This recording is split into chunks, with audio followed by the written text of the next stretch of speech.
Chief minister Siddaramaiah ने माशरे को फर्जी खबरों के बारे में चौकन्ना न रहने की ज़रूरत पर जोर दिया। प्रेस और मीडिया तंजीमों से कहा कि वो इस मसले को संजीदगी से हल करें। Bengaluru press club, working journalist की एसोसिएशन और महकमा इत्तलाआत व ताल्लुकात आमा को मुश्तरका तौर पर मुनक्किदा प्रेस डे प्रोग्राम में खिताब करते हुए सिद्धरामैया ने सोशल मीडिया के ज़रिए फैलाई जाने वाली जाली खबरों से लाहक खतरात पर रोशनी डाली। उन्होंने जाली खबरों की निगरानी और पता लगाने के लिए हर ज़िला में खुसूसी यूनिट्स के क़याम का ऐलान किया। तमाम अज़ला में हक़ाइक़ की जांच करने के लिए यूनिट्स को फ़ाल कर दिया गया है ताकि गलत मालूमात को फैलाने पर काबू पाया जा सके। अपनी कुलीदी खिताब में तजुर्बाकार सहाफ़ी कृष्ण प्रसाद ने सहाफ़त को मौजूदा हालात और इनके चैलेंजों पर तबादला ख्याल किया। इस मौके पर चीफ मिनिस्टर के पॉलिटिकल सेक्रेटरी नसीर अहमद, वज़ीर आला के secretary V Trilok Chandra, chief minister के media advertiser V Prabhakar, information commissioner Solkar Vikas Kishore, working journalist association के सदर Shivanand Tagduru, MLC UV Venkatesh, press club के सदर आर श्रीधर और जनरल सेक्रेटरी मल्लप्पा मौजूद थे। ಈ ಸಮಾರಂಭದ ಅಧ್ಯಕ್ಷರು,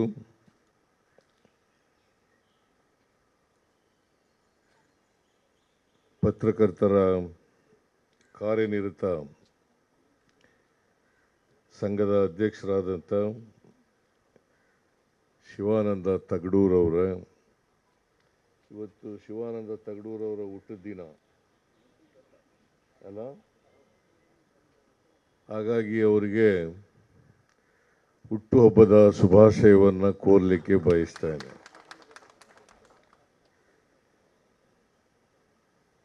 ಜುಲೈ 1ನೇ ತಾರೀಕಿಗೆ ಅವರು ಹುಟ್ಟಿದ್ದಾರೆ. ಜುಲೈ 1ನೇ ತಾರೀಕು ಕರ್ನಾಟಕದಲ್ಲಿ ಮಂಗಳೂರು ಸಮಾಚಾರ ಪತ್ರಿಕೆಯೂ ಕೂಡ ಪ್ರಾರಂಭ ಆಯಿತು. ಹಾಗಾಗಿ ಕಾಕ್ತಾಳೀಯ ಅಂತ ಅನಿಸುತ್ತೆ, ಅವರು ಹುಟ್ಟಿದ ದಿನ ಮತ್ತು ಮಂಗಳೂರು ಸಮಾಚಾರ ಪತ್ರಿಕೆ ಪ್ರಾರಂಭ ಆದ ದಿನ ಒಂದೇ ದಿನ ಆಗಿದೆ. ಆಮೇಲೆ ಶ್ರೀಧರ್ ಅವರು ಅಧ್ಯಕ್ಷರು, ಬೆಂಗಳೂರು ಪ್ರೆಸ್ ಕ್ಲಬ್. ಇಲ್ಲ, ಅವರು ಹಿಂದ್ಗಡೆ ಕೂತಿದೆಯಾ? ಮಲ್ಲಪ್ಪ ಪ್ರಧಾನ ಕಾರ್ಯದರ್ಶಿ ಪ್ರೆಸ್ ಕ್ಲಬ್, ಶ್ರೀ ಕೃಷ್ಣ ಪ್ರಸಾದ್ ಹಿರಿಯ ಪತ್ರಕರ್ತರು, ನಜೀರ್ ಅಹಮದ್ ಮುಖ್ಯಮಂತ್ರಿಗಳ ಕಾರ್ಯದರ್ಶಿ, ಮೇಲ್ಮನೆಯ ಸದಸ್ಯರಾದಂಥ ಯುಬಿ ವೆಂಕಟೇಶ್, ತ್ರಿಲೋಕ್ ಚಂದ್ರ ಕಾರ್ಯದರ್ಶಿ ವಾರ್ತಾ ಇಲಾಖೆ, ವೇದಿಕೆ ಮೇಲೆ ಇರ್ತಕ್ಕಂಥ ಇತರ ಎಲ್ಲ ಗಣ್ಯರೇ, ಇಲ್ಲಿ ಆಗಮಿಸಿರ್ತಕ್ಕಂಥ ಆತ್ಮೀಯ ಸೋದರ ಸೋದರಿಯರೇ, ಮಾಧ್ಯಮದ ಗೆಳೆಯರೇ, ಈಗಾಗಲೇ ಕೃಷ್ಣ ಪ್ರಸಾದ್ ಅವರು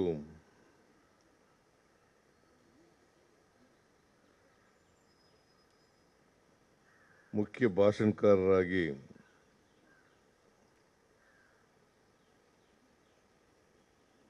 ಮಾಧ್ಯಮಕ್ಕೆ ಸಂಬಂಧಪಟ್ಟಂತೆ ಅನೇಕ ವಿಚಾರಗಳನ್ನು ಪ್ರಸ್ತಾಪ ಮಾಡಿದ್ದಾರೆ.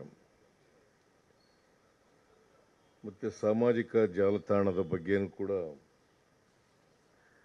ಅವರ ಅಭಿಪ್ರಾಯವನ್ನು ಸ್ಪಷ್ಟವಾಗಿ ಹೇಳಿದ್ದಾರೆ.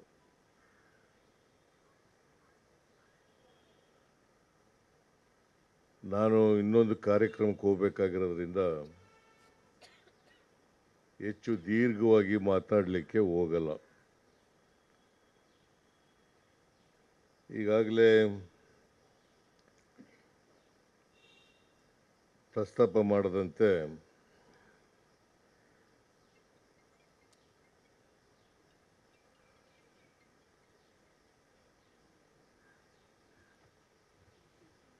ಮಂಗಳೂರು ಸಮಾಚಾರ ಪತ್ರಿಕೆ 1843 ಜುಲೈ 1ನೇ ತಾರೀಕಿಗೆ ಪ್ರಾರಂಭ ಆಯಿತು. ಅದನ್ನು ಕನ್ನಡಿಗರು ಯಾರೂ ಪ್ರಾರಂಭ ಮಾಡಲಿಲ್ಲ.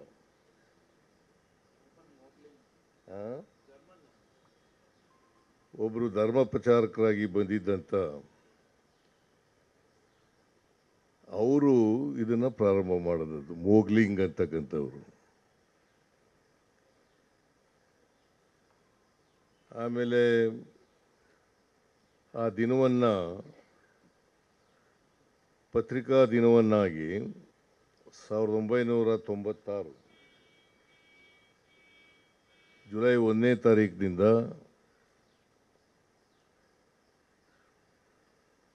ಪತ್ರಿಕಾ ಅಕಾಡೆಮಿಯವರು ಆಚರಣೆ ಮಾಡ್ಕೊಂಡು ಬರ್ತಾ ಇದ್ದಾರೆ.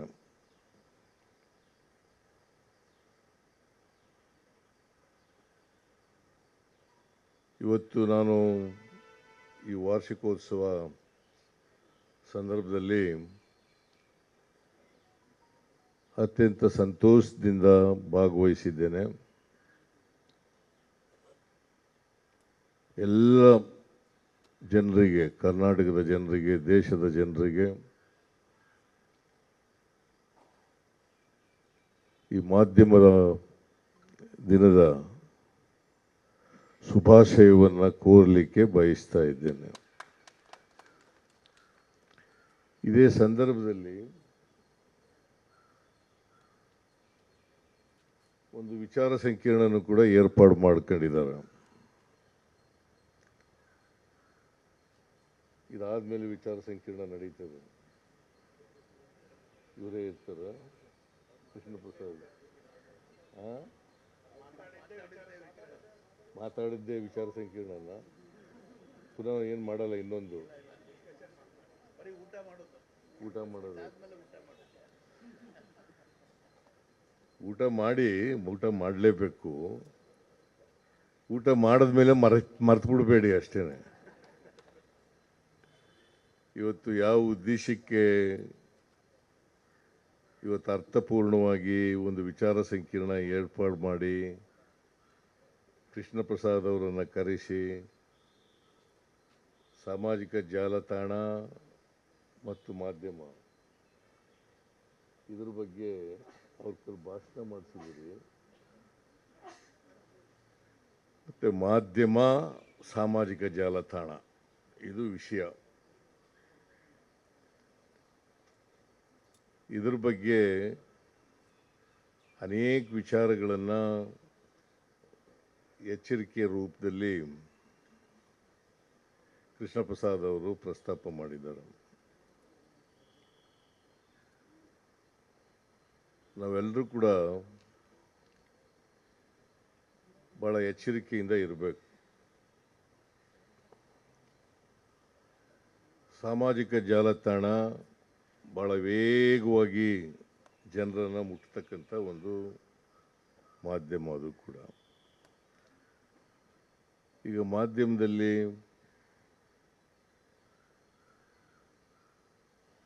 ಪ್ರಿಂಟ್ ಮೀಡಿಯಾ ಮತ್ತು ಎಲೆಕ್ಟ್ರಾನಿಕ್ ಮೀಡಿಯಾ ಅವುಗಳ ಮೂಲಕ ಟಿ ವಿ ಚಾನೆಲ್ಗಳು, ರೇಡಿಯೋಗಳು ಮತ್ತು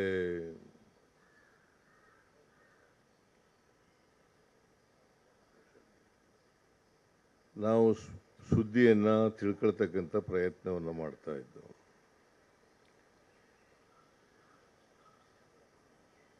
ಮಾಹಿತಿಯನ್ನು ಪಡ್ಕೊಳ್ತಕ್ಕಂಥ ಪ್ರಯತ್ನವನ್ನು ಮಾಡ್ತಾ ಇದ್ದೆವು. ಈಗ ಸೋಷಿಯಲ್ ಮೀಡಿಯಾ ಮೂಲಕ ಭಾಳ ವೇಗವಾಗಿ ನಾವು ಸುದ್ದಿನ ಪಡ್ಕೊತೀವಿ, ಇನ್ಫಾರ್ಮೇಷನನ್ನು ಪಡ್ಕೊತೀವಿ. ಅವು ಎಷ್ಟು ಉಪಯೋಗ ಆಗ್ತದೋ ಅಷ್ಟು ಕೆಟ್ಟವುಗಳು ಕೂಡ ಇದ್ದಾವೆ ಅಂತಕ್ಕಂಥದ್ದನ್ನು ಮರೀಲಿಕ್ಕೆ ಸಾಧ್ಯ ಇಲ್ಲ. ಸಮಾಜದ ಮೇಲೆ ಕೆಟ್ಟ ಪರಿಣಾಮವನ್ನು ಬೀರ್ತದೆ ಮತ್ತು ಒಳ್ಳೆಯದನ್ನು ಕೂಡ ಮಾಡ್ತದೆ. ನಾವು ಅದನ್ನು ಉತ್ತಮ ರೀತಿಯಲ್ಲಿ, ಒಳ್ಳೆಯ ರೀತಿಯಲ್ಲಿ ಸ್ವೀಕಾರ ಮಾಡಿದ್ರೆ ಸತ್ಯ ಸಂಗತಿಗಳನ್ನು ತಿಳಿಸ್ತಕ್ಕಂಥ ಪ್ರಯತ್ನ ಮಾಡಿದ್ರೆ ಸಾಮಾಜಿಕ ಜಾಲತಾಣದ ಮೂಲಕ ಅದು ಉಪಯೋಗ ಆಗ್ತದೆ. ಇಲ್ಲದೆ ಹೋದರೆ ಫೇಕ್ ನ್ಯೂಸ್ಗಳು ಆದರೆ ಅದು ಸಮಾಜಕ್ಕೆ ತೊಂದರೆನೂ ಕೂಡ ಆಗ್ತದೆ ಅಂತಕ್ಕಂಥದ್ದನ್ನು ಮರೀಲಿಕ್ಕೆ ಸಾಧ್ಯ ಇಲ್ಲ. ನಾವು ಸರ್ಕಾರ ಫೇಕ್ ನ್ಯೂಸನ್ನು ಚೆಕ್ ಮಾಡಲಿಕ್ಕೆ ಪೊಲೀಸ್ ಸ್ಟೇಷನಲ್ಲಿ ನಾವು ಇದನ್ನು ನಿಯಂತ್ರಣ ಮಾಡಲಿಕ್ಕೆ ಪ್ರತಿ ಜಿಲ್ಲೆನಲ್ಲೂ ಕೂಡ ಒಂದು ಘಟಕಗಳನ್ನು ಪ್ರಾರಂಭ ಮಾಡಿದ್ದೀವಿ.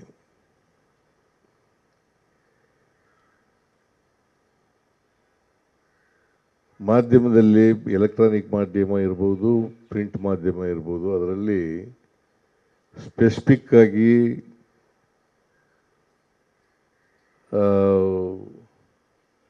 ಸುದ್ದಿ ಕಲೆಕ್ಟ್ ಮಾಡ್ತಕ್ಕಂಥವರು, ಸುದ್ದಿಯನ್ನು ಎಡಿಟ್ ಮಾಡ್ತಕ್ಕಂಥವ್ರು ಇರ್ತಾರೆ. ಇದರಲ್ಲಿ ಯಾರು ಬೇಕಾದರೂ ಅವರ ಅಭಿಪ್ರಾಯಗಳನ್ನು ವ್ಯಕ್ತ ಮಾಡಬಹುದು. ನಾನು ಅದಕ್ಕೆ ಈ ಸಾಮಾಜಿಕ ಜಾಲತಾಣ ಇದೆಯಲ್ಲ, ಸೋಷಿಯಲ್ ಮೀಡಿಯಾ ಇದೆಯಲ್ಲ, ಇದು ನೋಡೋದೇ ಬಿಟ್ಬಿಟ್ಟಿದ್ದೀನಿ ನಾನು ಈಗ. ಮತ್ತು ಫಸ್ಟ್ ಆಫ್ ಆಲ್ ನಾನು ಮೊಬೈಲ್ ಫೋನ್ ಇಟ್ಕೊಂಡಿಲ್ಲ. ಮೊಬೈಲ್ ಫೋನ್ ಇಟ್ಕೊಳ್ಳದೇ ಇರೋದರಿಂದ ಸೋಷಿಯಲ್ ಮೀಡಿಯಾದಲ್ಲಿ ಏನು ನಡೀತದೆ, ಏನೇನು ಆಗ್ತದೆ ಅಂತಕ್ಕಂಥದ್ದು ಕೂಡ ನನಗೆ ಗೊತ್ತಾಗೋದಿಲ್ಲ. ನನ್ನ ಮಗ ಹೇಳ್ತಾ ಇರ್ತಾನೆ, ಹಿಂಗೆಲ್ಲ ಸರ್ಕಾರದ ಬಗ್ಗೆ ಅಭಿಪ್ರಾಯ ವ್ಯಕ್ತ ಮಾಡಿದ್ದಾರೆ ಅಂಥೇಳಿ ಅವನ್ನೆಲ್ಲ ಹೇಳಿದಾಗ ಗೊತ್ತಾಗೋದು ನನಗೆ. ಅಲ್ಲದೆ ಹೋದರೆ ನಾನು ನೋಡೋಕ್ಕೆ ಹೋಗೋದಿಲ್ಲ. ಸೊ ಮೊದಲಿನಿಂದ ಇಟ್ಕೊಂಡಿಲ್ಲ ನಾನು ಮೊಬೈಲ್ ಫೋನನ್ನು. ಒಂದು 6 ತಿಂಗಳು ಇಟ್ಕೊಂಡಿದ್ದೆ. ಅದು ರಾತ್ರಿ ಹೊತ್ತೆಲ್ಲ ಫೋನ್ಗಳು ಬಂದ್ಬಿಡವು, ಕರೆಗಳು, ನಿದ್ದೆ ಮಾಡೋಕ್ಕೆ ಬಿಡ್ತಿರ್ಲಿಲ್ಲ. ಅದಕ್ಕೆ ಅವತ್ತಿನಿಂದ ಈ ಮೊಬೈಲ್ ಫೋನ್ನೇ ಇಟ್ಕೋಬಾರ್ದು ಅಂತ ತೀರ್ಮಾನ ಮಾಡಿ ಇಟ್ಕೊಳ್ಳಲಿಲ್ಲ. ನಮ್ಮ ಪಿ ಎಗಳು, ನಮ್ಮ ಗನ್ಮ್ಯಾನ್ಗಳು ಅವ್ರ ಫೋನ್ ಮೂಲಕ ಏನು ಮಾತಾಡೋದನ್ನು ನನಗೆ ತಿಳಿಸ್ತಾರೆ. ಯಾರಾದರೂ ಫೋನ್ ಮಾಡಿದ್ರೆ ಅದನ್ನು ತಿಳಿಸ್ತಾರೆ. ನಾನು ಅದಕ್ಕೆ ಉತ್ತರ ಕೊಡ್ತಕ್ಕಂಥ ಪ್ರಯತ್ನವನ್ನು ಮಾಡ್ತೇನೆ. ಸೊ ಫೇಕ್ ನ್ಯೂಸ್ಗಳ ಬಗ್ಗೆ ಮಾಧ್ಯಮದವರು ಎಚ್ಚರವಾಗಿರಬೇಕು, ನಾವು ಕೂಡ ಎಚ್ಚರವಾಗಿರಬೇಕು. ಎಲ್ಲರೂ ಕೂಡ ಎಚ್ಚರದಿಂದ ಇದ್ದರೇ ಭಾಳ ಅನುಕೂಲ ಆಗ್ತದೆ. ಫೇಕ್ ನ್ಯೂಸು ಈಗ ಅವರವರ ಹಿತ ಯಾರಿಗಿರ್ತದೆ, ಯಾರು ಪರವಾಗಿರ್ತಾರೆ, ಅವರು ಹೆಚ್ಚು ಅವ್ರ ಪರವಾಗೇ ಹೇಳ್ತಕ್ಕಂಥದ್ದನ್ನು ಮಾಡ್ತಾರೆ. ಅವ್ರಿಗೆ ವಿರುದ್ಧವಾಗಿದ್ದರೆ ಅದಕ್ಕೆ ವಿರುದ್ಧವಾದಂಥ ಫೇಕ್ ನ್ಯೂಸನ್ನು ಮಾಡ್ತಕ್ಕಂಥದ್ದನ್ನು ಕೂಡ ಮಾಡ್ತಾರೆ. ಸೊ ಈ ಬಗ್ಗೆ ಭಾಳ ಎಚ್ಚರಿಕೆ ಇರ್ತಕ್ಕಂಥದ್ದು. ಅದಕ್ಕೆ ನೀವು ಸ್ವಲ್ಪ ಇದನ್ನು ಡೀಟೇಲಾಗಿ ಚರ್ಚೆ ಮಾಡಿದರೆ ಅನುಕೂಲ ಆಯ್ತಿತ್ತು. ಬರೀ ಕೃಷ್ಣ ಪ್ರಸಾದ್ ಒಬ್ಬರ ಕೈಲೇ ಭಾಷಣ ಮಾಡಿಸೋದ್ರ ಬದಲು ಬೇರೆಯವರು ಕೂಡ ಭಾಗವಹಿಸಿ ಚರ್ಚೆ ಮಾಡ್ತಕ್ಕಂಥ ಕೆಲಸ ಮಾಡಬೇಕಾಯ್ತು. ಯಾಕಂದರೆ ವಿಚಾರ ಸಂಕಿರಣ ಅಂತ ಇಟ್ಕೊಂಡಿದ್ದೀವಿ, ವಿಚಾರ ವಿನಿಮಯ ಆಗಬೇಕಾಗಿತ್ತು. ಅದು ಆಗಿದರೆ ಭಾಳ ಅನುಕೂಲ ಆಗ್ತಿತ್ತು ಅಂತೇಳಿ ನಾನು ಭಾವಿಸ್ಕೊಂಡಿದ್ದೇನೆ. ಅಲ್ಲ, ಬರೀ ಕೃಷ್ಣ ಪ್ರಸಾದ್ ಒಬ್ಬರು ಭಾಷಣ ಮಾಡಿದ್ರೆ ನಿಮಗೆ ಒಂದು ಮುಖ ಗೊತ್ತಾಗ್ತದೆ, ಇನ್ನೂ ಒಂದು ಮುಖ ನೋಡಬೇಕಲ್ಲ. ವಿಚಾರ ಸಂಕಿರಣ ಅಂತಂದರೆ ಅಭಿಪ್ರಾಯಗಳನ್ನು ವ್ಯಕ್ತ ಮಾಡೋದು. ಅದರಿಂದ ಅಂತಿಮವಾಗಿ ನಾವು ಯಾವ ದಾರಿ ಅನುಸರಿಸಬೇಕು ಅಂತಕ್ಕಂಥದ್ದು ಕೂಡ ಭಾಳ ಮುಖ್ಯ ಆಗ್ತದೆ. ಸೊ ಅದಕ್ಕೋಸ್ಕರ ವಿಚಾರ ಸಂಕಿರಣನ ಒಂದು 2-3 ಜನ ಭಾಷಣಕಾರರನ್ನು ಕರೆದು ಚರ್ಚೆ ಮಾಡಿದರೆ ಹೆಚ್ಚು ಅನುಕೂಲ ಆಗ್ತಿತ್ತು ಅಂತೇಳಿ ನನ್ನ ಭಾವನೆ. ಇನ್ನೊಂದು ಸಾರಿ ಮಾಡಿ, ಅದನ್ನು ಇವತ್ತೇ ಮಾಡಬೇಕು ಅಂತೇನಿಲ್ಲ. ಇನ್ನೊಂದು ದಿನ ಮಾಡ್ತಕ್ಕಂಥದ್ದನ್ನು ಕೂಡ ಪ್ರಯತ್ನ ಮಾಡೋದು ಭಾಳ ಒಳ್ಳೆಯದು ಅಂತೇಳಿ ನಾನು ಭಾವಿಸ್ಕೊಂಡಿದ್ದೇನೆ. ಆದರೆ ಫೇಕ್ ನ್ಯೂಸ್ ನಿಲ್ಲಿಸಲಿಕ್ಕೆ ಹಾಗಂತೇಳಿ ಜಾಲತಾಣ ಇರಬಾರ್ದು ಅಂತ ನಾನು ವಾದ ಮಾಡಲ್ಲ, ಸಾಮಾಜಿಕ ಜಾಲತಾಣ ಇರಬಾರ್ದು ಅಂತ ವಾದ ಮಾಡಲ್ಲ. ಅದನ್ನು ನಿಯಂತ್ರಣ ಮಾಡ್ತಕ್ಕಂಥದ್ದು ಅತ್ಯಂತ ಅವಶ್ಯ. ಅದಕ್ಕೋಸ್ಕರನೇ ನಾವು ಫ್ಯಾಕ್ಟ್ ಚೆಕ್ ಘಟಕಗಳನ್ನು ಪ್ರಾರಂಭ ಮಾಡಿರ್ತಕ್ಕಂಥದ್ದು. ಸೊ ನಾವು ಕೂಡ ನಿಯಂತ್ರಣ ಮಾಡಲಿಕ್ಕೆ ಪ್ರಾಮಾಣಿಕ ಪ್ರಯತ್ನ ಮಾಡ್ತೀವಿ. ನೀವು ಇದ್ರ ಬಗ್ಗೆ ಒಂದು ನಿಲುವನ್ನು ತಾಳ್ಕೊಂಡು ಆ ದಾರಿನಲ್ಲಿ ನಡೀತಕ್ಕಂಥ ಪ್ರಯತ್ನವನ್ನು ನೀವು ಮಾಡಿ ಅಂತೇಳಿ ಈ ಸಂದರ್ಭದಲ್ಲಿ ಹೇಳಿ ನಾನು ಹೆಚ್ಚು ಮಾತನಾಡಲಿಕ್ಕೆ ಹೋಗಲ್ಲ. ಬೇಕಾದರೆ ಇನ್ನೊಂದು ಕಾರ್ಯಕ್ರಮಕ್ಕೆ ಕಾಯ್ತಾ ಇದ್ದಾರೆ. ಇನ್ನೊಂದು ದಿನ ಬೇಕಾದರೆ ನೀವು ವಿಚಾರ ಸಂಕಿರಣ ಏರ್ಪಾಡು ಮಾಡಿದ್ರೆ ನಾನು ಬರ್ತೀನಿ ಅದಕ್ಕೆ, ಆ ಕಾರ್ಯಕ್ರಮಕ್ಕೆ ಬಂದು ನನ್ನ ಅಭಿಪ್ರಾಯನೂ ಕೂಡ ವ್ಯಕ್ತ ಮಾಡ್ತಕ್ಕಂಥ ಪ್ರಯತ್ನವನ್ನು ಮಾಡ್ತೇನೆ ಅಂತಕ್ಕಂಥ ಮಾತುಗಳನ್ನು ಈ ಸಂದರ್ಭದಲ್ಲಿ ಹೇಳಿ ಇವತ್ತಿನ ಮಾಧ್ಯಮ ದಿನಾಚರಣೆಯನ್ನು ಅತ್ಯಂತ ಸಂತೋಷದಿಂದ ಉದ್ಘಾಟನೆ ಮಾಡಿ ಎಲ್ಲರಿಗೂ ಶುಭಾಶಯ ಕೋರಿ, ಮಾಧ್ಯಮ ಈಗ ವೇಗವಾಗಿ ಬೆಳೀತಾ ಇದೆ, ತಂತ್ರಜ್ಞಾನ ವೇಗವಾಗಿ ಬೆಳೀತಾ ಇದೆ. ಆ ತಂತ್ರಜ್ಞಾನ ಸಮಾಜದ ಒಳಿತಿಗಾಗಿ ಉಪಯೋಗ ಆಗಬೇಕು. ಅದು ಸಮಾಜವನ್ನು ಕೆಡಿಸ್ತಕ್ಕಂಥ ರೀತಿಯಲ್ಲಿ ಆಗಬಾರ್ದು ಅಂತಕ್ಕಂಥ ಮಾತುಗಳನ್ನು ಈ ಸಂದರ್ಭದಲ್ಲಿ ಹೇಳಿ, ನನಗೆ ಈ ಕಾರ್ಯಕ್ರಮದಲ್ಲಿ ಭಾಗವಹಿಸಲಿಕ್ಕೆ ಪತ್ರಿಕಾ ಅಕಾಡೆಮಿಯವರು ಮತ್ತು ಕಾರ್ಯನಿರತರ ಪತ್ರಕರ್ತರ ಸಂಘದವರು ಮತ್ತು ಪ್ರೆಸ್ ಕ್ಲಬ್ನವರು ಕಾರ್ಯಕ್ರಮದಲ್ಲಿ ಭಾಗವಹಿಸಲಿಕ್ಕೆ ಅವಕಾಶ ಕಲ್ಪಿಸ್ಕೊಟ್ಟಿದ್ದಾರೆ. ಅವ್ರಿಗೆ ಧನ್ಯವಾದಗಳನ್ನು ಹೇಳಿ ನಿಮಗೆಲ್ಲ ನಮಸ್ಕಾರ ಮಾಡಿ ನಾನು ಮಾತು ಮುಗಿಸ್ತೇನೆ. ಜೈ ಹಿಂದ್, ಜೈ ಕರ್ನಾಟಕ.